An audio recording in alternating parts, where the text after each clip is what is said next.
जय श्री राम। आप सभी का जीवन मंगलमय हो। ये पृथ्वी, प्रकृति, चंद्र, तारे, ग्रह, नक्षत्र, अंतरिक्ष, गम, ब्रह्मांड, ये सृष्टि अकारण नहीं है, इसका कारण है। कारण इसका गति है, गति से ही कर्म है। इसलिए जो कारण है वो नियमित है। कारण एक विधान में कर्म गति हो रहा है। ऐसा नहीं है कि सूरज कभी पूरब निकले, कभी पश्चिम निकले, कभी उत्तर निकले, कभी दक्षिण निकले। सब पृथ्वी की गति, प्रकृति की गति, सब नियमित गति से, विधान की गति से कार्य कर रही है, कर्म गति कर रही है। इसलिए उस गति को समझना और गति को समझ करके उस गति को संभालना। गति सदगति, परम गति, जो सुखद गति है, जो सनातन संस्कार संस्कृति की गति है।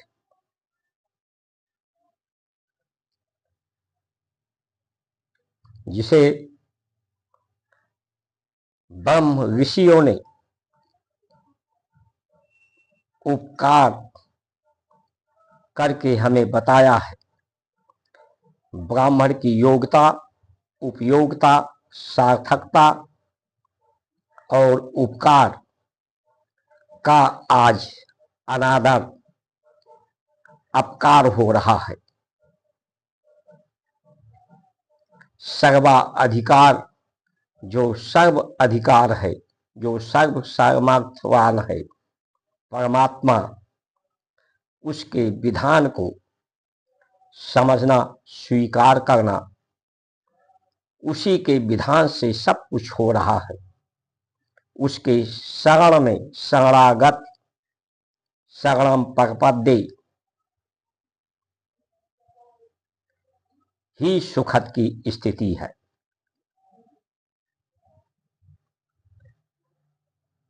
क्योंकि प्रकृति के गुणों में ही सुधार होता है। प्रकृति का गुण अंतर करना है। एक ही माँ बाप के कई संतान होते हैं। माँ बाप संतान में अंतर नहीं करता, लेकिन प्रकृति के कारण उनके रूप, रंग, कद, काठी, व्यवहार, बुद्धि, क्षमताओं में अंतर होता है। बड़ा वृक्ष छोटे पौधों को पनपने नहीं देता। बड़ी मछली छोटी मछली को खा जाती है। जो बड़े लोग हैं वो छोटे को समाप्त कर देते हैं। ये प्रकृति का गुण है, अंतर करना। इसलिए प्रकृति के जो साधनों प्रसाधनों को शुद्ध करने की, उसके गुणों में सुधार करने की, उसमें सुगंध पैदा करने की, जो ब्रह्म अस्त्र है, ब्रह्म का कारण है, शक्ति है, प्रकृति है, जिस गुणों में दुर्गंध है, विकार है, विषाद है, उस ब्रह्मास्त्र से, ब्रह्म शास्त्र से रक्षा होती है।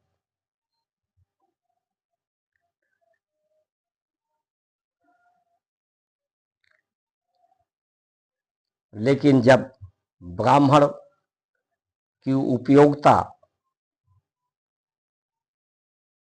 इस कारण का को न समझना, अकारण समझ लेना, तो जीवन अकारथ जाता है, व्यर्थ जाता है, निरर्थक जाता है। तो आज की जो परिस्थिति है, एकाधिवाद एकाधिवाद एका अधिकार की नीति मुगलों की थी, अंग्रेजों की थी, और एकाधिकार का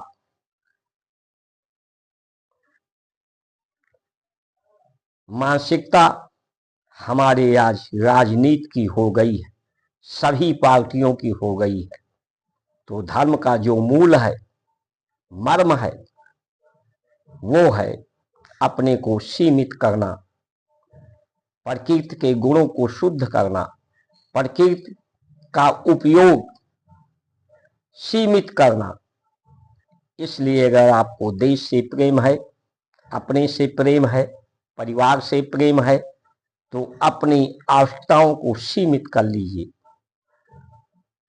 किसी का विरोध मत करिए, क्योंकि किसी का विरोध ब्रह्म का विरोध होता है।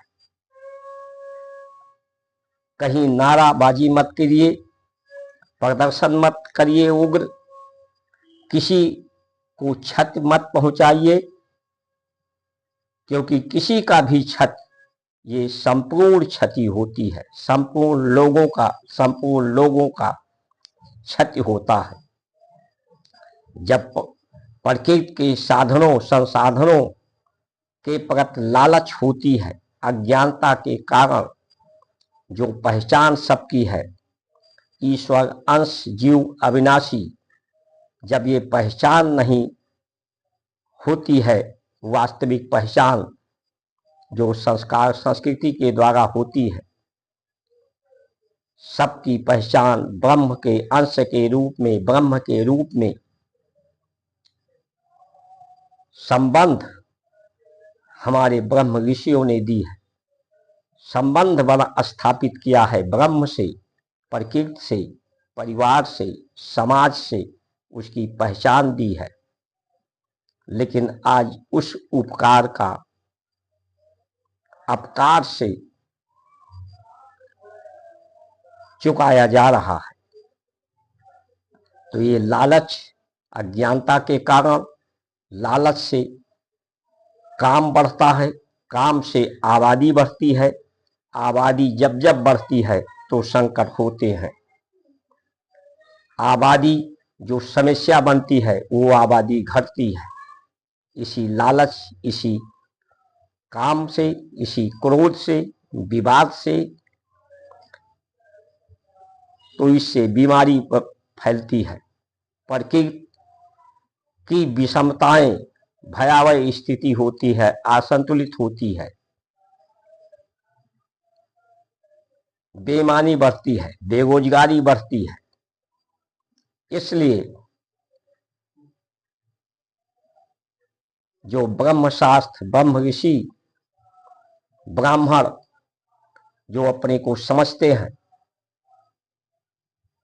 वही ब्राह्मण है जो अपनी गति को शून्य कर लें, स्थिर कर लें मन चित्त बुद्धि की, और जो अपने स्थिति पर नियंत्रण कर लेता है, अपनी स्थिति को संभाल लेता है, समझ लेता है, वही सुंदर व्यवस्था को संभाल लेता है, सुंदर व्यवस्था दे सकता है। जो अपने को नहीं समझ पाता, अपने को संभाल नहीं पाता, अपनी गति को नहीं संभाल पाता, वो किसी व्यवस्था को नहीं संभाल सकता। उसमें वो जिम्मेदारी, ब्राह्मण एक कर्तव्य निष्ठा, एक जिम्मेदारी है।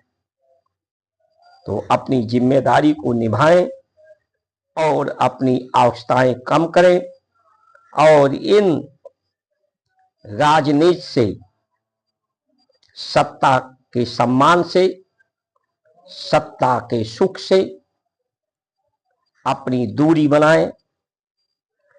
जितना दूरी बना लेंगे, जितना जल्दी बना लेंगे, ये युग का परिवर्तन, व्यवस्था की परिवर्तन उतना शीघ्र हो जाएगा। क्योंकि जो वास्तविक ज्ञान है वो दुख बढ़ने से होता है।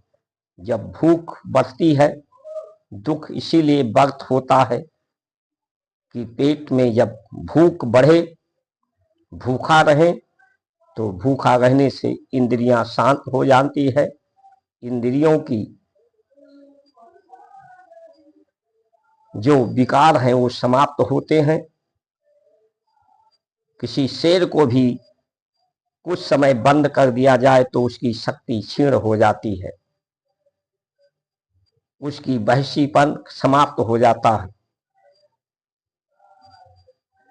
इसलिए जब ब्राह्मण इन राजनीतिक पार्टियों से, सवर्ण इस राजनीतिक पार्टियों से अपनी दूरी बना लेंगे, इनका समर्थन नहीं करेंगे, अपनी व्यय को लोग कम कर लेंगे, तो विदेश की शक्तियां भी कमजोर होंगी, अनित भी कम होगा। ये विचार क्रांति के माध्यम से युग का परिवर्तन होगा। जय श्री राम।